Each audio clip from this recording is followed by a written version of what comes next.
Hello, thank God it's weekend, and perhaps for those that are doing or are having some examinations, perhaps you should be winding up by now. Your last paper should be today if you didn't finish yesterday.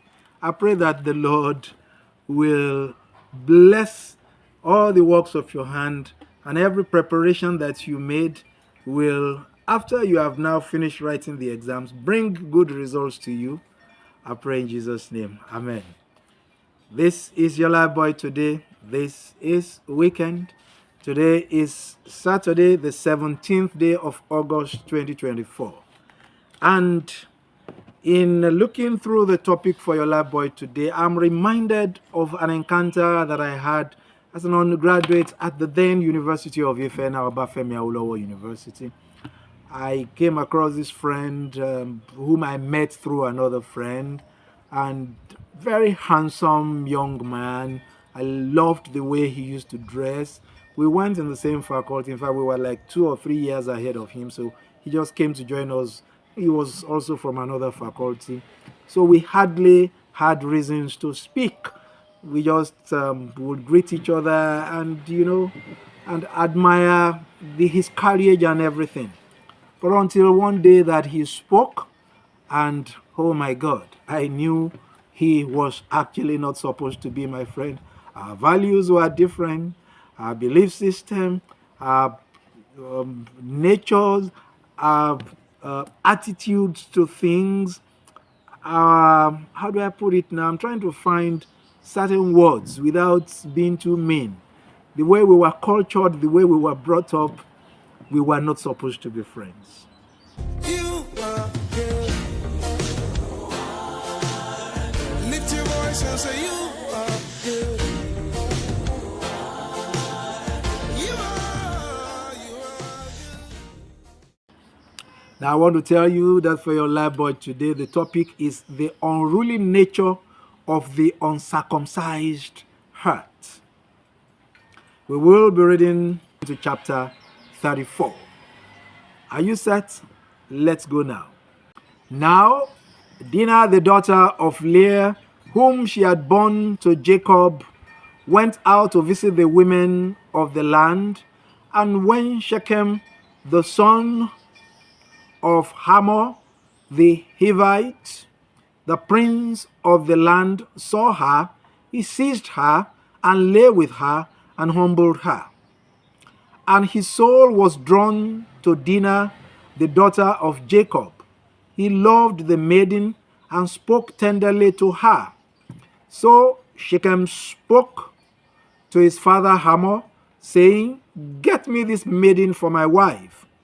Now Jacob heard that he had defiled his daughter Dinah, but his sons were with his cattle in the field. So Jacob held his peace until they came. And Hamor, the father of Shechem, went out to Jacob to speak with him. The sons of Jacob came in from the field when they heard of it, and the men were indignant and very angry because he had wrought folly in Israel by lying with Jacob's daughter, for such a thing not ought to be done. But Hamor spoke with them, saying, "The soul of my son Shechem longs for your daughter. I pray you, give her to him in marriage. Make marriage with us, give your daughters to us, and take our daughters for yourselves. You shall dwell with us, and the land shall be open to you. Dwell and trade in it, and get property in it." Shechem also said to her father and to her brothers, "Let me find favor in your eyes, and whatever you say to me, I will give. Ask of me ever so much, as I will give. So much as marriage, presents, and gifts, and I will give according as you say to me. Only give me the maiden to be my wife." The sons of Jacob answered Shechem and his father, Hamor, deceitfully because he had defiled their sister, Dinah.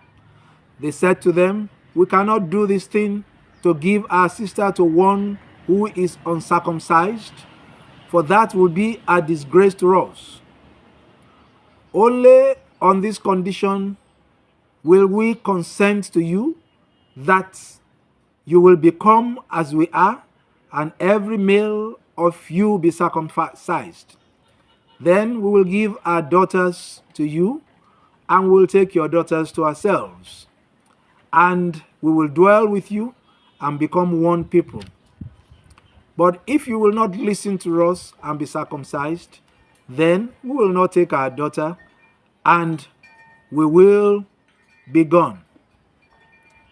Their words pleased Hamor and Hamor's son Shechem, and the young man did not delay to do the thing, because he had delight in Jacob's daughter.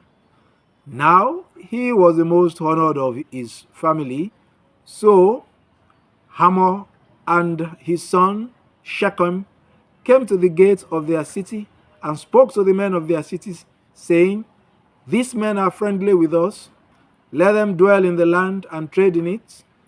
For behold, the land is large enough for them. Let us take their daughters in marriage, and let us give them our daughters. Only on this condition will the men agree to dwell with us, to become one people, that every male among us be circumcised as they are circumcised. Will not their cattle, their property, and all their beasts be ours? Only let us agree with them, and they will dwell with us." And all who went out of the gates of his city hearkened to Hamor and his son Shechem, and every male was circumcised, all who went out of the gates of his city. This is the word of the Lord. Thanks be to God. That's a very long passage, and it explains itself. It has to do with something we have discussed before.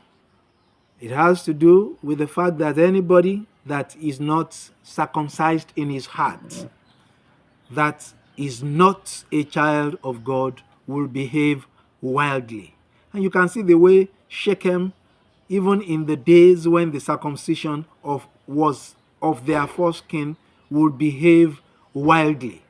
And because, for one reason or the other, because they suffered, whenever we get to read that, you'll understand what happened to Shechem and Hamor and the rest of their family. But at least for the children of Israel to even talk to them at all, they said, everybody must be circumcised. We want to have any dealing with you, you must be circumcised. And I asked one question some time ago. I can't remember the exact day that we had that fellowship. And that was a question that Amos asked, Prophet Amos, in Amos 3:3. Can two walk together unless they be agreed? So for you, who are those that you have business with? Who is it that you are proposing to marry, or that your members of your family are to be married to? Are they circumcised in their hearts? Go and read from Romans chapter 6 verse 6, Romans chapter 8 verse 13, and from Hebrews 4:12, and you will see it there that the word of the Lord is what circumcises the heart of man today. And those are the ones with whom you should have dealings, those who have their hearts circumcised by the word of the Lord, who would have done away with the unruly nature of the uncircumcised heart. So perhaps you still have that unruly nature of the circumcised heart because you are not yet in Christ. I want to invite you right now so that you can have your heart circumcised. That is what the Lord demands of you today. If you are set for that experience, just say this prayer. Say, Lord Jesus, I want to be circumcised in my heart. Have mercy upon me. I've been a sinner. From today, as I yield my life to you, confessing my sins and recognizing that you died and rose for me, accept me too, even as you forgive me, and make me one of yours. Circumcise my heart today with your word, and every day Let me be nurtured in you. I pray through the same Jesus Christ, our Lord. Amen.